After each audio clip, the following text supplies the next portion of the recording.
Well, that was clearly not the right introduction.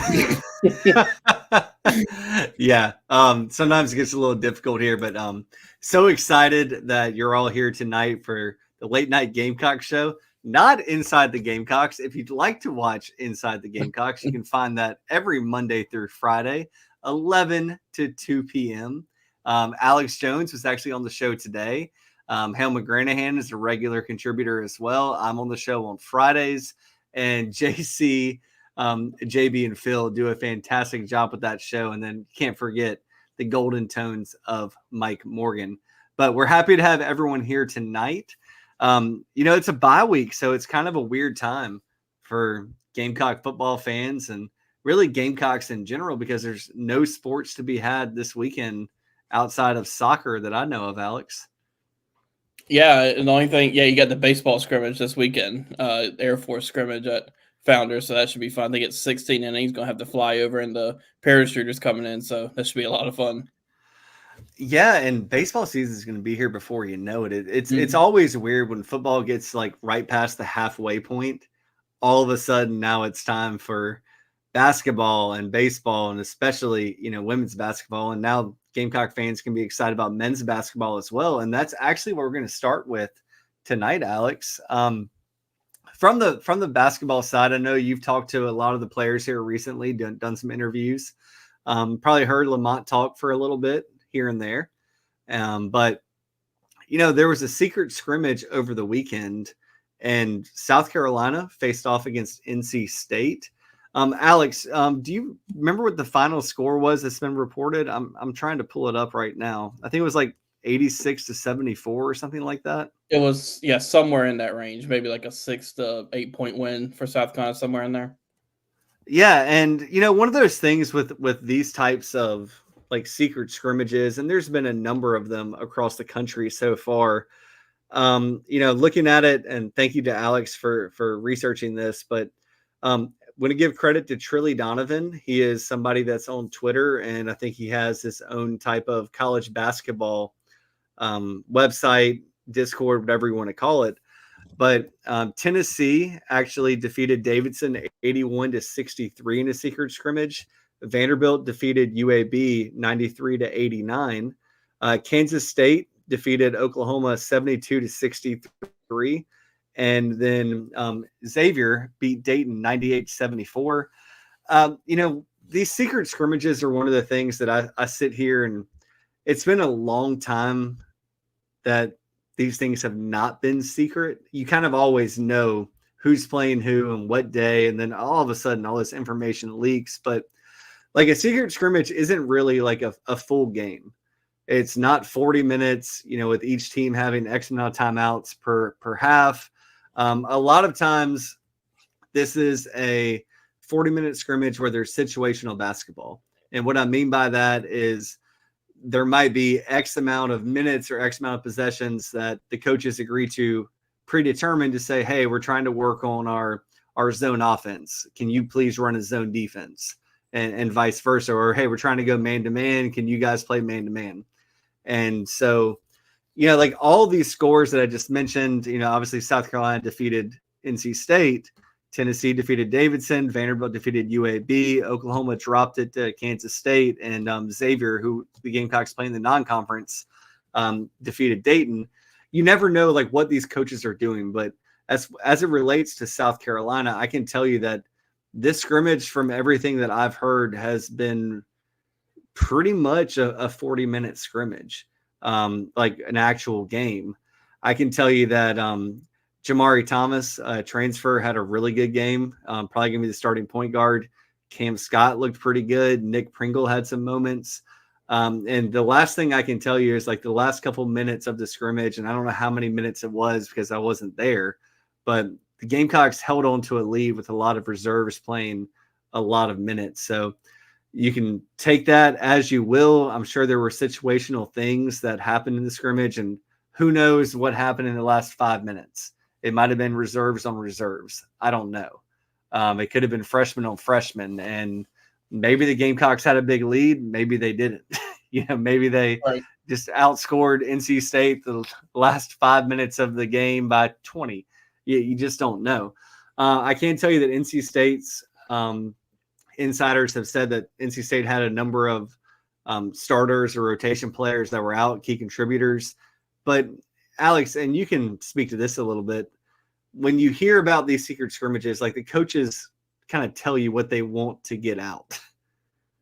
Yeah, it just kind of depends. Like they'll kind of let out what they want to let out, and I think with these secret scrimmages, it's you can't read too much into them just because we don't know the whole story on kind of how it all went down. Like you don't know, like maybe they stopped for a little bit in between to kind of work on some things or whatnot. But and like you said, it does sound like this was like a full 40-minute type of game. But you can't read too much into it. Obviously, it's good for South Carolina to win against the NC State, who has lost a few players, but was a Final Four team last year. So I guess maybe there are some highlights that you can pick up just to see what you can find out, and maybe don't read too much into it, but it's always good to win. Yeah, and the last thing I'll say, and like I've talked to some people that were around this scrimmage, talked to people that know about the scrimmage, but the one thing I have not found out, and this is something that I kind of want to key on really quick, Alex, is even though it was a 40-minute scrimmage, we don't know what the foul situation was at the end of the first half. Like a lot of times these coaches just all of a sudden say, hey, we're in the bonus, you guys are in the double bonus. So like you're still playing to win, I guess is what I'm trying to get to, but you just don't know what the situation was. But nonetheless, you'd rather be on the winning end than the losing end of a secret scrimmage. And I'm sure there's a lot of things that came out of it the Gamecocks are going to continue to work on, and so is NC State. But with that being said, Alex, it's the perfect time to kind of delve into what we're hearing about this Gamecock men's basketball team. Again, we are going to get to football, but it is a bye week, so we can take a little time to talk about men's basketball, which the season's going to start in what, Alex, 2 weeks, give or take? Yeah, you got the scrimmage against Worcester next Wednesday, I believe, and then November 4th, North Florida comes to Columbia for the start of the season. Yeah, and today's October 22nd, so it's coming right faster than you can even imagine. Yeah. So, Alex, what I kind of wanted to do is just go through like each player on the roster, and we can kind of go through what we've heard about them, if anything. And sometimes we don't hear about every single player, and also give like our projections for their role this upcoming season. I will tell you that I'm going to GamecocksOnline.com. I just went to men's basketball, and I went to the roster, and Jordan Butler is the first player on here. Alex, I don't know what you've heard, but I've heard that Jordan Butler is going to have a role this year. Yeah, absolutely. I think he's going to be one kind of in that post, maybe like a first off the bench guy for, down for Nick Pringle and Colin Murray Bulls. Like, he's a guy when you look back at Missouri, did, maybe have some just freshman struggles a little bit there. But I think there's a lot of potential there. I mean, you can see it in high school from, when he was in high school, you can see the potential there. Guy who can hit the three and 7 feet tall. So like, I think it's going to end up being a good pickup and a guy who can give you, some of those solid minutes off the bench to help out in the post. Yeah, he's a guy that had, I can't remember if he was a 3 or a 4-star. I know he wasn't a 5-star coming out, but he still played a lot of minutes for Florida State last year. And I think that from what I picked up, the Gamecock coaches were pleasantly surprised with the development he had in his freshman year at Florida State. And, he is 7 foot, 240 pounds. With his frame, I think that they might want him to lose a couple pounds and get more agile to like stretch him out to the 3-point line and be able to duck, dive, and dunk. So we'll see what happens there. But I have picked up some information that he is looking pretty good. Jacoby Wright, honestly, everything I've gotten out of it is Jacoby Wright. He's the same guy. He's steady. He's going to be in the rotation, and he could start. So, I mean, he's probably going to start his share of games this year. You picked up anything, Alex? Yeah, I think he's one that, we kind of talk about when we project the starting five. We talk about, that point guard spot, I think we kind of bounce back and forth between potentially Jamari Thomas or Jacoby Wright landing that point guard spot. And, whoever lands that spot doesn't really matter too much. I mean, they're both going to play a lot, and all those guards are going to play a lot.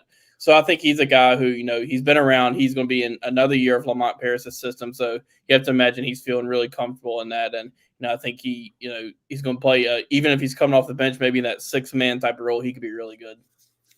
Yeah, it was Zachary Davis. I mean, Zachary Davis is who he was at the end of last year. He's probably gotten a little bit better from people I've talked to. I don't know if he's actually ready to be like a 16 point per game kind of guy. I mean, that he's going to be a junior. That might be his senior year, but the coaches are really happy with his trajectory. Alex, I don't know if you want to comment on Zach. I don't want to make you have to go back and forth with all these guys unless you want to interject and have something to say. Yeah, I think what Zach was the biggest thing you wanted to see him take that big next step in was in shooting. And, it sounds like he put a ton of work into that at the end of the offseason. Kind of, I think he went to Atlanta and kind of worked out in Atlanta on that on the shooting. So, we know what Zach Davis is defensively. He can be one of the top defenders in the country or in the SEC. And I mean, he's just really solid there. Big, long dude. He can do a lot of things. And we saw him really last year. One thing he really flourished in last year was driving to the rim and finishing at the rim, which I thought was a next step from him from his freshman season. So big key for him. We'll see, if that shot can come. And if it can, I think that really unlocks his next level. Yeah, the last thing I'll say on Zach, same thing you kind of started with Alex is, he had the green light last year to shoot. And he was showing something in practice. And if he went to Atlanta and did all those things, like maybe that comes along this year. With Weston Coggeshall, he's a freshman. I don't think he's going to play into the rotation this year. Nick Pringle, I've just heard rave reviews about his athleticism, what he's able to bring to the table, like having more of a minutes role than he had last year at Alabama. I think he's probably going to play 25 minutes a game if they can get that out of him. And I think he played about 16 last year. Really excited about him. Yeah, I think you use the word like athleticism. I think that's what, for one, the whole team is what you're hearing about the team so far. It's just how athletic they are. And I think that really fits in at the post too. And, you have Colin Murray-Bowles who showed what he can do last year, and bringing in a guy like Nick Pringle, I think can help them. Maybe what we saw last year a little bit was when they went up against a really talented big man like, Janai Broome or guys like that, they kind of struggled a little bit. And I think, it could help a little bit this year having a guy like, Nick Pringle who can help protect the rim. And I think that's one of the bigger things he will add along with. It sounds like he's become one of the leaders of the team. You've seen some videos on social media of him just constantly talking, and I think having a Final Four, like he helped lead that team to a Final Four as a veteran player. So I think that's going to be huge. Yeah, Jamari Thomas, we've talked about. He's kind of an X factor to me. I don't really. I heard he's really good. I think he scored 19 points in the scrimmage or the secret scrimmage. Who knows, what he's actually going to be on game day, but he was a conference player of the year. Those people don't grow on trees. I think he's going to be pretty daggum good. And like a lot of times, like last year, Alex, I'll say that, when you had Talon, it was just more of, okay, let's get into a good set. Let's get into a good offense. I think Jamari is going to have the ability to try and score when he can. Yeah, I mean, I completely agree. I think he's one where he's proven guy at Norfolk State and UNC Asheville, or the guy MEAC Player of the Year. So the guy can really play. Norfolk State, yeah. Yeah, and one thing I'm really looking forward to seeing him is just on the defensive side of the floor. I think he can be really good there with his on the ball defense and things like that. Yeah, I think so too. Miles Studi, just super solid. You know what you're getting, Miles. Austin Hero has been a little dinged up here lately. I still think he needs some projection. Lance Piper, Alex, freshman, he's going to need some time, but he has good size and length. Morris Ugasuk is a kid that I want to talk to you about, Alex. I have some people I met at a game last year that call him, I'm forgetting, it's like Helinski or something. It's not Helinski, but it's some Sweden name. I think Morris is going to still play the same role he played last year, but he's going to be better at it because he has an extra year of experience and more muscle and strength. He was going to be a redshirt last year, and then he wasn't because of need. Yeah, 100% agree. He showed some flashes last year, and really the big thing with him was just getting bigger and stronger. And even then, he showed, he was not afraid to, mix it up with everybody else and get in there. And so I think, being year 1 to year 2 and being bigger and stronger is going to help him in his role. Yeah, and then you go to Arden Conyers. I think he could be one of the surprise players this season. And you talk about that six-man role with Jacoby. I think that Arden Conyers is probably not going to start, but I think he might be instant offense off the bench. And what I mean by that is not just, creating something for himself like LeBron James does, but the fact that he might be able to go get you, 18 points in a game in SEC play, every fifth game, but be at least consistent enough to be a threat. Yeah, I think if you're talking on this team, a player who could make the biggest jump from last year this year, I think Arden Conyers' name's right there at the top of of that category. Guy who I think the big thing with him coming in was continuing to work on defensively. He showed what he can do offensively in high school, and obviously that's going to translate to college. But I think the biggest thing was continue to work on defensively, and I think that's exactly what they did in his redshirt year, and he's going to be better for it.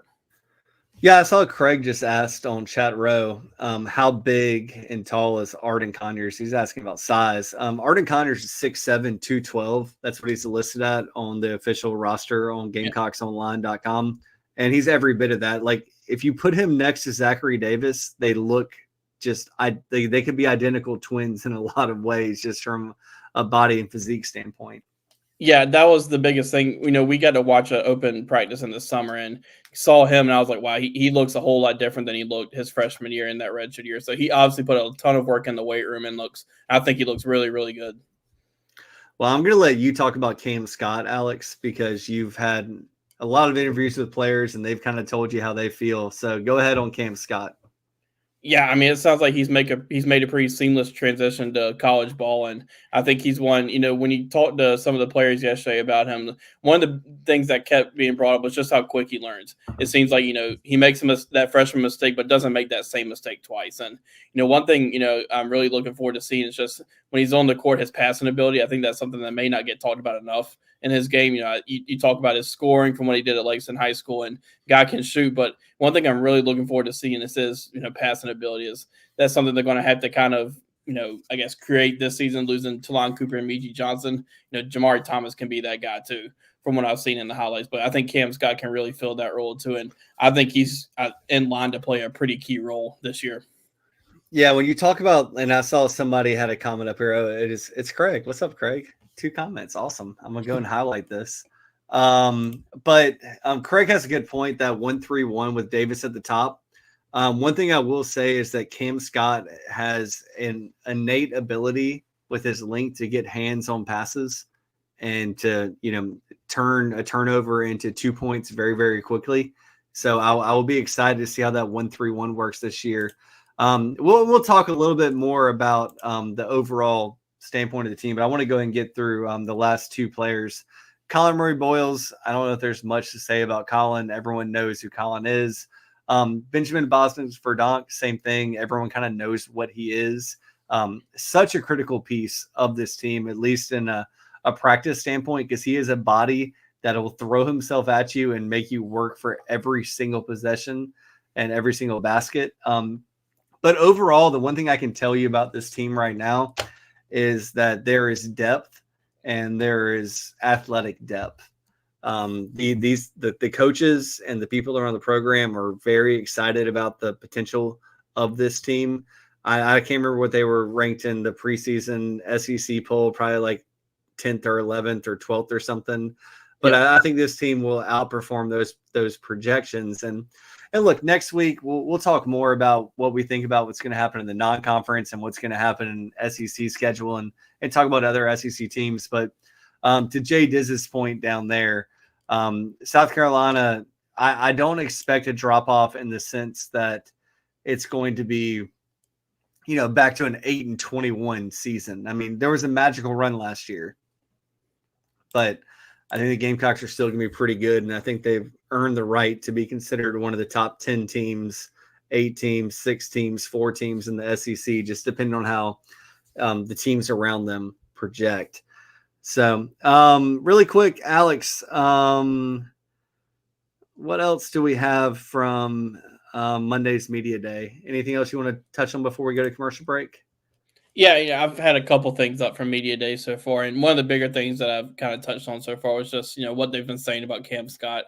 Had an article about that yesterday, and it just seems like he's really caught a lot of people's attention, and that's exactly what they needed. And for a freshman to come in and do that, and the way some of those players talked about him yesterday, it seems like he's really made an impact. And I think these guys are once again have a chip on their shoulders just because of went to the NCAA tournament last year, you finished second, and then you finished second in the league, and then you get picked to finish 11th in the league this year. So I think that kind of falls right into what they I think Lamont Paris and the staff probably wants that. They probably want to have that motivation like they had last year to continue to have that chip on their shoulder. And the SEC is so good this year that if you're top 10, you're going to be at very least, if you're towards the bottom of that top 10, you're going to be on the bubble. And I mean, you can make an argument probably you're going to be in the top 10. So it should be a really fun season.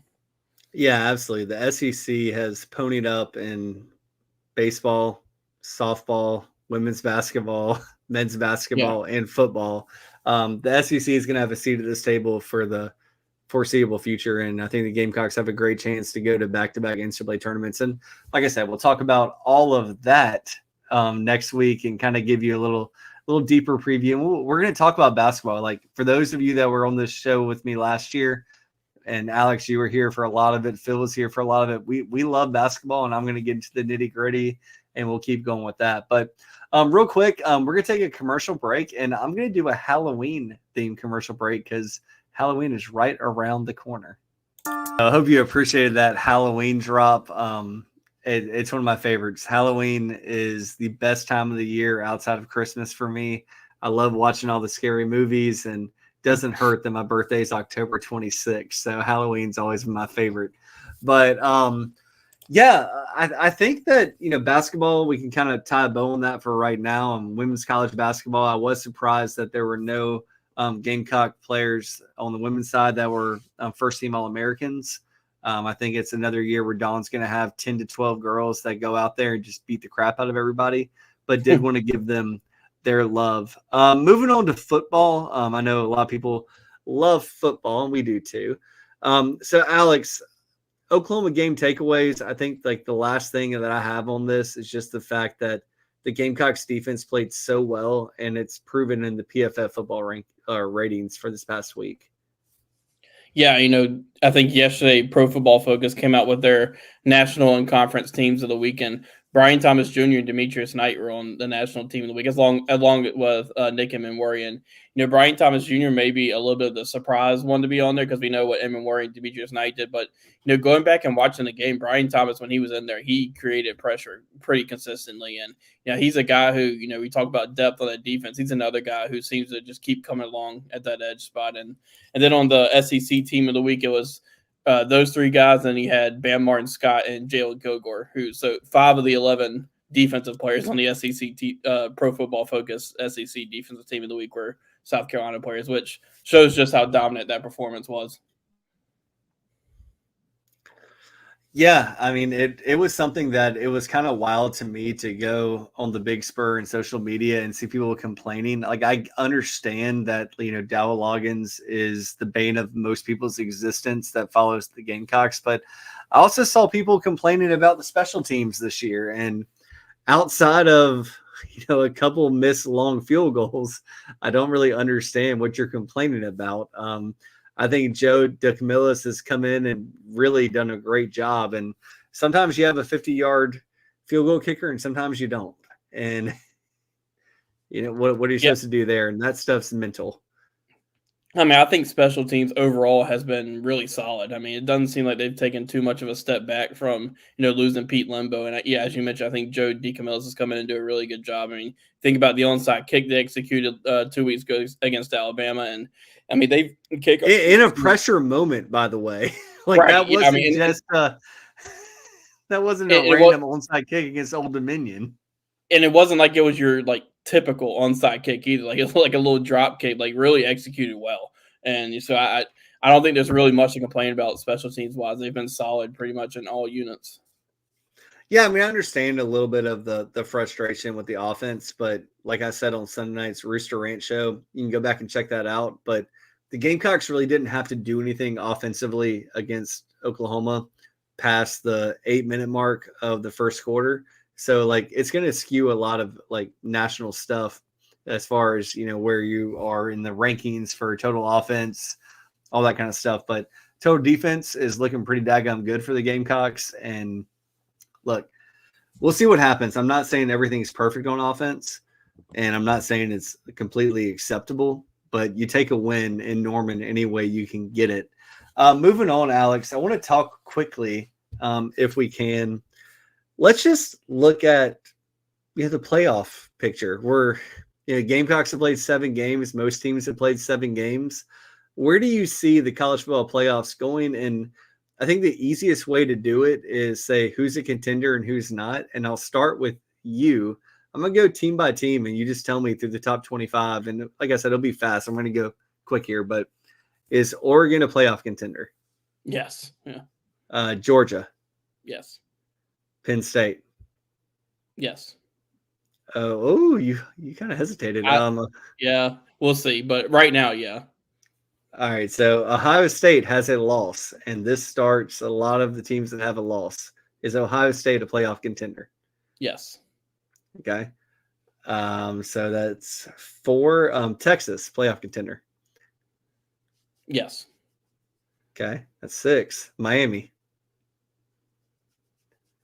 I just feel like there's a loss coming at some point, and I'll go. They can still win the ACC championship and get the auto. Yeah, I'll go. Yeah, yes. All right, Tennessee. So, are we doing this off of right now, or where we're projecting them to be? I'd say projecting them to be. Oh. So let's start up. Oregon, yes. Georgia, Yeah. yes. Penn State, yes. Ohio State, yes. Texas. I go, yeah. All right, so Miami, are you projecting them in the college football playoff? Yeah, I do. Tennessee. They got to figure out offensively. I mean, let me pull up their schedule real quick. I mean, no, it's fine. We don't have to go that deep into it, but where I'm basically going is like looking through this, like it's still kind of crazy the fact that the AP poll now has 25 teams ranked just like they do every week, but 1, 2, 3, 4, 5, 6, 7. So 32 teams are receiving votes in the AP poll. And I bring this up because someone mentioned on the Big Spur today, like, look, I don't think it's going to happen. I'm not projecting this, but if the Gamecocks win the rest of their games, could they find their way in? And I think the simple answer is it's possible, but the more complex answer is it's very unlikely. But it's the first year of a 12-team playoff, and there's so many games that have to happen around the country. It's kind of like when you go to who is in the NCAA basketball tournament and who's out. And I tell everybody it's not a binary thing. It's not if the Gamecocks win every game, they're guaranteed to be in. It's what happens around them and who their opponents are. That's what I was going to say. I mean, South Carolina could win out, and I think it still would have. You still have to have some things go right with teams, with other teams. I think because you're going to have 3 losses and 2 losses that are close losses against top 15 teams, 1 to Ole Miss. That just really it wasn't as close as maybe the score shows it to be. So I think, and it's 2 home losses, so I think you'd have to win out, and then some things will just have to go your way for that to happen. But if South Carolina wins out, I mean that's very good season still. Yeah, I mean if South Carolina wins out, that'd be a win against number 9 Clemson. It'd be a win against number 14 Texas A&M. It would be a win over 21 Missouri and 25 Vanderbilt. So you're getting 4 top 25 wins as it stands right now. But I just wanted to bring that up because I thought it was outlandish on the Big Spur today. I really did. But at the same time, I looked at it and I was like, well, when I play college football at 25, you can get into the playoffs with 3 losses. But yeah, we'll talk more about that. But big picture, I think that, with 12 teams, like nobody knows who's going to be in the college football playoff right now. There's still so much that has to happen. And to even try and project it, I think is foolish at this point. And I think that it kind of makes it like the NCAA basketball tournament to an extent, because there's still so much madness that can actually happen. But looking ahead, Alex, I don't want to get too far ahead of ourselves, but Gamecocks obviously have Texas A&M coming up next. And then you have Vanderbilt and Missouri. I think that's the order of the next 3 conference opponents. What would you say are the odds that South Carolina could win all 3 of those games? Oh man, you put me on the spot tonight. Well, here, let me give you some help really quick. So 0.5 times 0.5 times 0.5. I mean, just statistically taking out all the teams, you have a 12.5% chance of winning all 3 of them. That's just permutations. Yeah, I mean, I think when you look at the home games, I think you maybe like your chances a little bit better against Missouri just from what they've shown so far. Texas A&M has been pretty solid, and we'll learn a lot about them this weekend in that LSU game. And I think but at the same time, like Williams-Brice, you have those home games, like you never know what's going to happen. I mean, South Carolina's defense is going to keep them in the game and just about every game the rest of the season. And are you going to have those turnovers like you had against Oklahoma? Probably not. But I think that defense is going to keep them in every game. And the big key, especially this bye week, is getting that offense to kind of take the next step to kind of not match the defense, but to kind of just take that next step. Yeah, I think the easy answer is that the Gamecocks can win all three of them, with two of them at home and one of them against Vanderbilt. And we're going to learn a lot about all of these teams here in the next couple of weeks, because you have A&M playing LSU A&M, is it LSU or Ole Miss? Yeah, LSU. Yeah, you have A&M playing LSU, then you have Vanderbilt playing Texas, and then I cannot remember who Missouri plays this week, but Alabama. Yeah, so you have the opportunity for that. This is kind of where I was going with it. You have two out of those three teams that are playing an opponent you've already played. So maybe you get some scouting, maybe you get some tips and see what works, what doesn't work. And you already have the opponents they played as well. So I think now is an exciting time to be a Gamecock. I think like going through the bye week, you're going to have a big crowd at Williams-Brice Stadium for Texas A&M. And I think the coaches have to maximize that. Alex, we're kind of coming up on time here. I think that let's go ahead and talk about Lenore Sellers' progression, and then I think we should probably get to our best bets of the week. Yep. And we still have an episode next week to have a lot to cover, and I know we spent a lot of time on basketball tonight, but basketball will be here before you know it, like I said earlier. So, Alex, what have you seen from Lenore Sellers and his progression from Old Dominion through Oklahoma? I think he's shown progress in just about every week, and I think that's expected. Being a redshirt freshman in his first season as a starting quarterback, you're going to see improvements. You're going to see those, first-year mistakes. And I thought in the Oklahoma game, I think his performance may get overshadowed a little bit just by the overall offensive performance, but I thought he played pretty well in that game.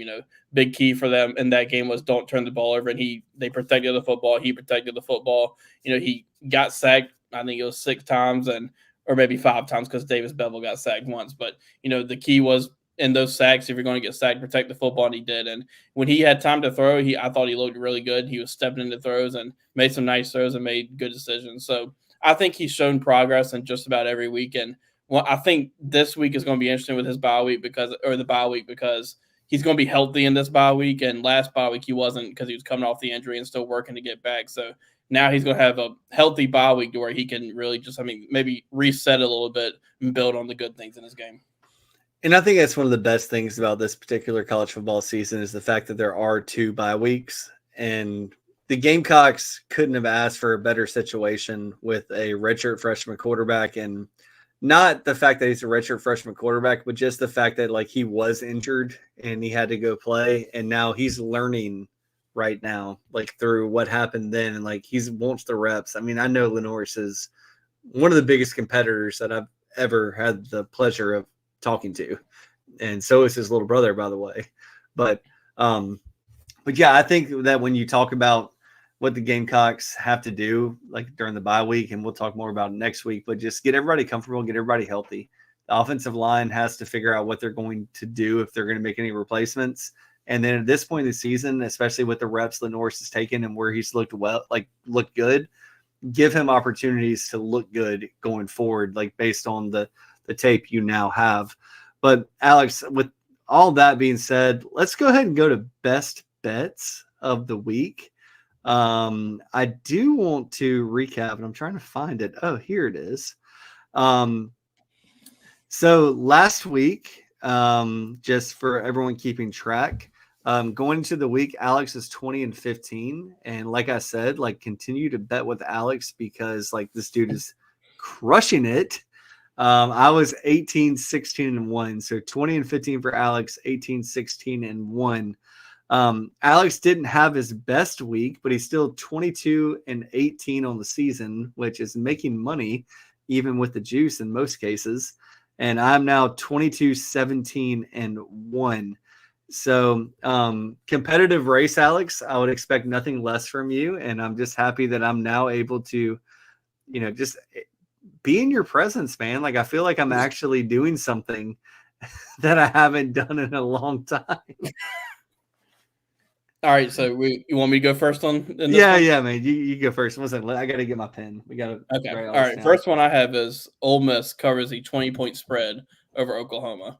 Normally, I don't like the high spreads in SEC games just because look at Mississippi State, like I think covered in those 2 30-point spreads, but I don't know. It's just Ole Miss defense is very comparable, I think, and especially I think they can get after the quarterback in a lot of the same ways that South Carolina did to Oklahoma, and Oklahoma hadn't shown anything offensively, and I think Ole Miss may not win this game by 30 points, but I think they can win it by 24 or so.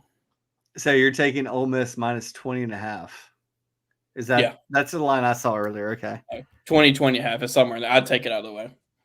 All right. So I actually was going to take Oklahoma plus the 20.5 because I was following the Alex Jones method. So I'm going to keep taking it. I'm going to take it. But now that you've changed your tune, I feel like I'm making a big mistake here. But I just don't know where the points are going to come from for Oklahoma unless it's defensively.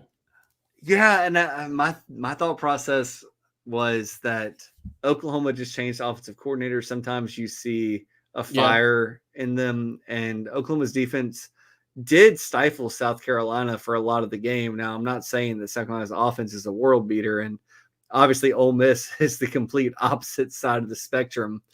But with the game being an Ole Miss, like this could be a statement game. If you go back to what I said all season, Alex is like, when Lane Kiffin has the opportunity to make a statement, he's going to. So I hate that I picked Oklahoma plus 20.5, but I did. So we will be crossed up on that one.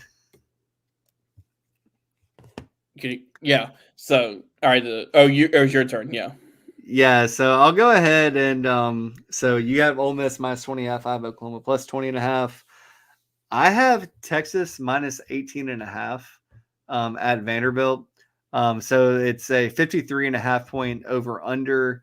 Texas is minus 18.5. I know the game's at Vanderbilt, but I feel like that Vanderbilt's going to be the whipping boy for somebody soon.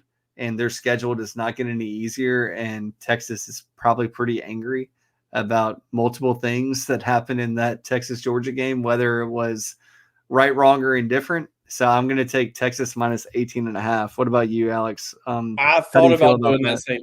Yeah, I thought about doing that same thing, and the Alabama game scares me with Vanderbilt just because we saw what they did. I do think Texas is a much better team than Alabama. So, but I was like, I'm not going to touch that one. But I would not be surprised if Texas covers that, though. It really scared me doing that. Yeah. All right, the next one I have is Alabama, Missouri. The over-under is 55. I'm going to say take the under. So, Bama, Missouri, and you're taking under 55? Yeah.